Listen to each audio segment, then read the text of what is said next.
Приветствую уважаемых подписчиков и гостей нашего канала. Перед просмотром ставьте лайк, подписывайтесь на канал и не забывайте нажимать на колокольчик. Гибридная война подразумевает отсутствие всяких отживших правил ведения боевых действий и привлечения на свою сторону неожиданных союзников, например, таких как криминальные структуры. В современной истории первыми получили подобный опыт, конечно, американцы. Во время Второй мировой главной ударной силой США был флот. Любые отклонения в графиках работ портов и судоремонтных заводов влекли за собой опасные для фронта последствия.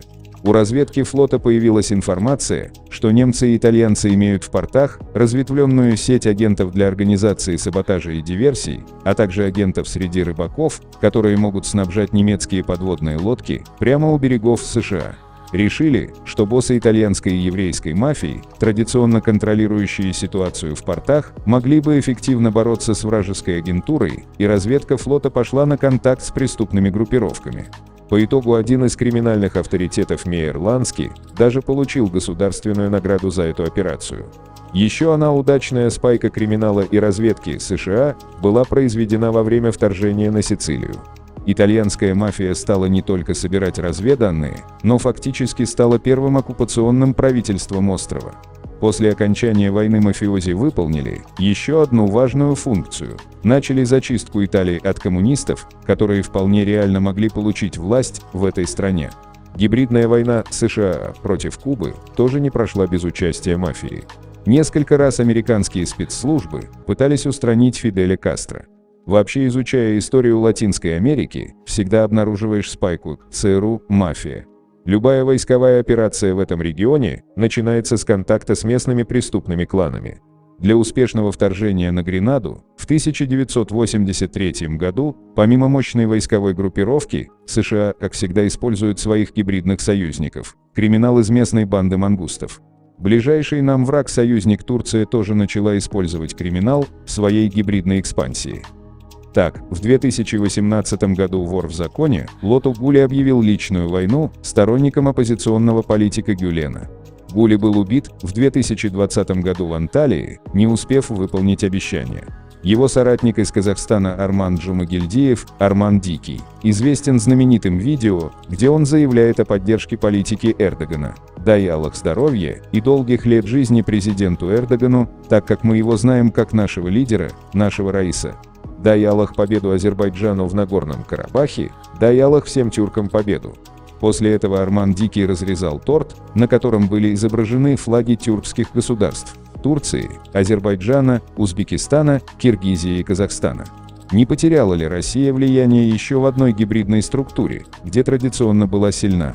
Стоит отметить, что ранее СМИ Украины писали о том, что воры в законе используются Россией для продвижения своих интересов за рубежом.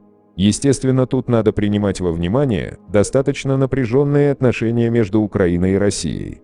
Российские спецслужбы пытаются обострить криминогенную обстановку на Украине, чтобы подорвать доверие к власти и правоохранительной системе. Такое заявление сделала Служба безопасности Украины после предотвращения новой попытки дестабилизации в 2019 году. Сотрудники СБУ задержали на территории страны выходца из одной из стран Закавказья, действиями которого руководил связанный со спецслужбами России вор в законе Лоту Гули, говорится в данном сообщении. Отмечается, что задержанный приехал под чужим именем в Луганскую область, чтобы взять под контроль деятельность местных преступных группировок и теневой бизнес. При этом ранее он был объявлен в розыск украинскими правоохранителями. Как заявили в СБУ, данный случай не является единственным и говорит о попытках спецслужб Российской Федерации дестабилизировать ситуацию в стране с помощью транснациональных преступных группировок и уголовников. Однако вынужденная миграция воров в законе из России, скорее всего, связана с суровыми антиворовскими законами.